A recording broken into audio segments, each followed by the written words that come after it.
So I am at the Al Foster Trail in Ellisville riding my bike. I try to be careful when I come to these wet spots because my feet are hooked in to the pedals.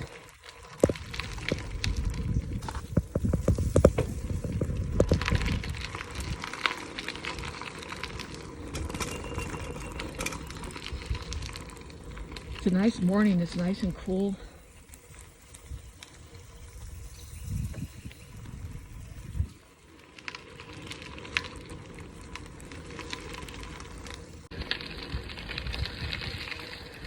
Good morning. So I've been riding my bike on the Al Foster Trail, and at some point this trail that goes along the river's out that way, it turns into a mountain bike trail, which is kind of sandy and bumpy, and there are some nice challenges. I haven't really been mountain bike riding in a while, so I'm not going to attempt that. I'm going to try to get myself in shape first. And I don't like to have my feet clicked into the pedals when I'm riding on this kind of trail. But if you look closely here, I want to show you some plants. This plant here, this is stinging nettle. And I don't know how good of a view you can get of it, but there are some little hairs on the plant, and they have a chemical that is similar to the chemical in a wasp sting, I've heard. And so if you walk through this stinging nettle, you will feel stung and itchy and miserable. The best remedy is jewelweed, which is another plant that often grows close to nettle.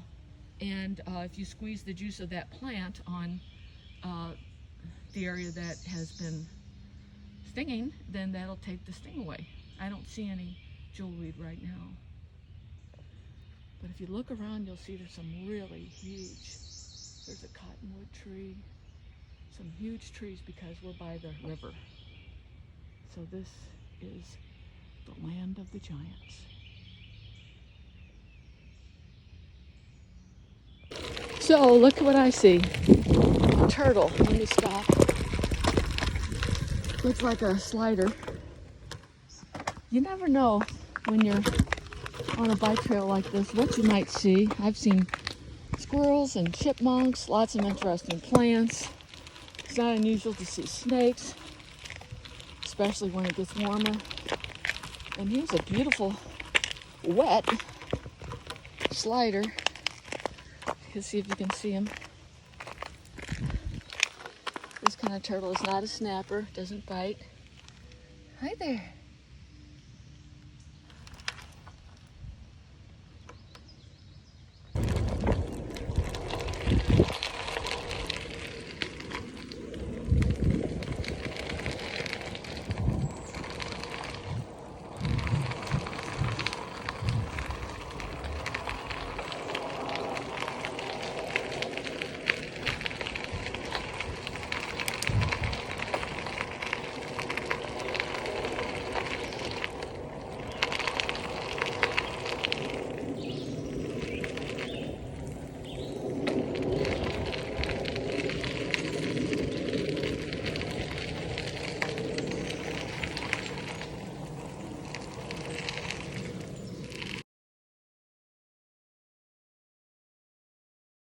I also see a lot of mullein plants.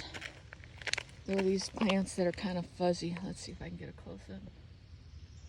All along the side.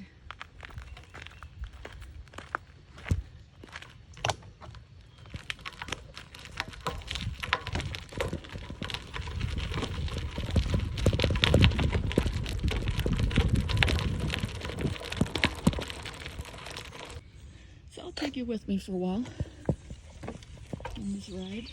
I think that's witchetty witch.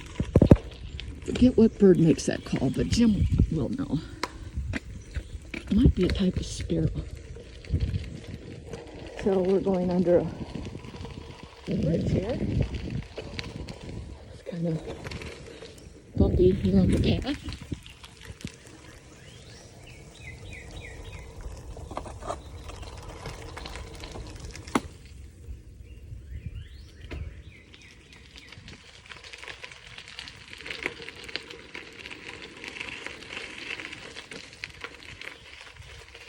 birds singing.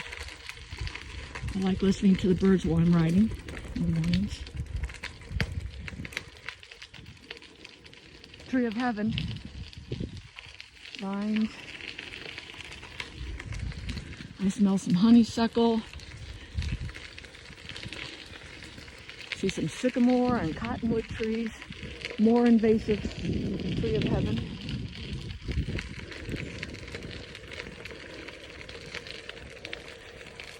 This section of the trail has a real mixture of invasive species and native species of trees and plants.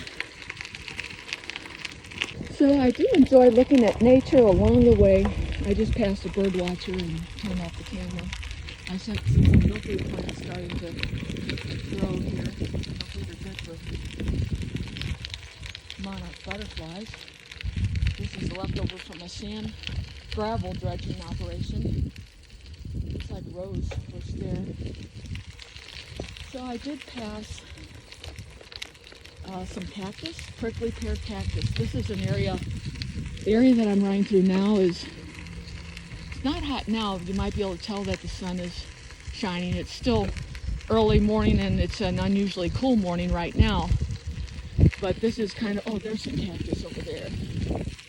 This is kind of a glade type area that's very exposed, and it can get very hot. It can get very hot if you're riding a bike. And it's a great place for our one native cactus to grow. And I see lots of cactus out in there. Prickly pear. Prickly pear does grow flowers, and it does grow a fruit. I see some flowers up ahead. So it looks like I'm nearing the end of the bike ride. As you can see, the tracks, the railroad tracks for the small rail line goes along the trail. It's wooded area over here. Sometimes you'll see bluffs, rocky bluffs, and over here on the left side is the river.